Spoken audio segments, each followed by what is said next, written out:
बीच इस वक्त की बड़ी खबर हम आपको बताने जा रहे हैं। इस वक्त की महत्वपूर्ण जानकारी और बड़ी खबर हम आपको बता रहे हैं। एसआईटी रिपोर्ट पर किरण चौधरी का बयान सामने आया है। इस वक्त की बड़ी खबर हम आपको बता रहे हैं, जो कि प्रदेश से, हरियाणा से आ रही है। प्रदेश में अवैध शराब का कारोबार चल रहा था, जिसको लेकर गठबंधन सरकार घोटालेबाज साबित हुई है, ऐसा कहना है किरण चौधरी का। तो जहरीली शराब से कई लोगों की जो मौत हुई थी, उसका जिम्मेदार कौन है, उसको लेकर के किरण चौधरी ने सवाल उठाया है। तो एसआईटी रिपोर्ट के बाद किरण चौधरी का बयान सामने आया। प्रदेश में चल रहा है अवैध शराब का कारोबार, ऐसा कहना है किरण चौधरी का। उन्होंने ये भी कहा कि गठबंधन सरकार घोटालेबाज साबित हुई है। इसको लेकर के जो किरण चौधरी की तरफ से बयान सामने आया था, हम आपको वो सुनाते हैं। उनकी मौत हुई है। हरियाणा के अंदर गठबंधन सरकार पूरी तरह से घोटालेबाज सरकार साबित हुई है।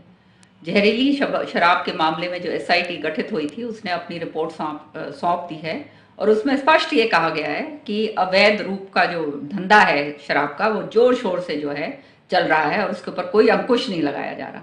और प्रदेश के अंदर हमने सबने देखा कि किस तरह से 50 लोगों की जो है अवैध जो रूप से जो शराब जो बनाई जाती है, वो उसके कारण जो है उनकी मौत हुई है। तो सरकार कम से कम जो है आखिरकार हमें जवाब दे कि इसका जिम्मेदार कौन है।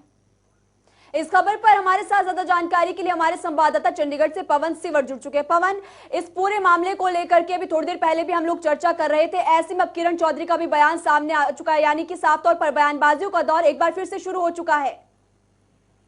बिल्कुल जाहिर सी बात है कि हरियाणा का जो जहरीली शराब से मौत मामले का जो मामला है, इस मामले में एसआईटी ने अपनी रिपोर्ट सरकार को दी है और इस रिपोर्ट के आने के बाद अब विपक्ष के भी निशाने पर सरकार आ चुकी है और कांग्रेस की नेता है किरण चौधरी, उनका बयान आया है। किरण चौधरी का कहना है कि घोटालेबाज सरकार गठबंधन सरकार बनकर रह गई है और तमाम जो मामले हैं उन मामलों का उन्होंने जिक्र किया है। खासतौर पर जो अवैध शराब कहें या जहरीली शराब से जो मौत का मामला है, इस मामले में किरण चौधरी ने सरकार को घेरा है। किरण चौधरी ने ये कहा है कि आखिरकार 50 से ज्यादा लोगों की जो मौत हुई, उस मामले में जवाबदेही किसकी है, सरकार इसका भी जवाब दे।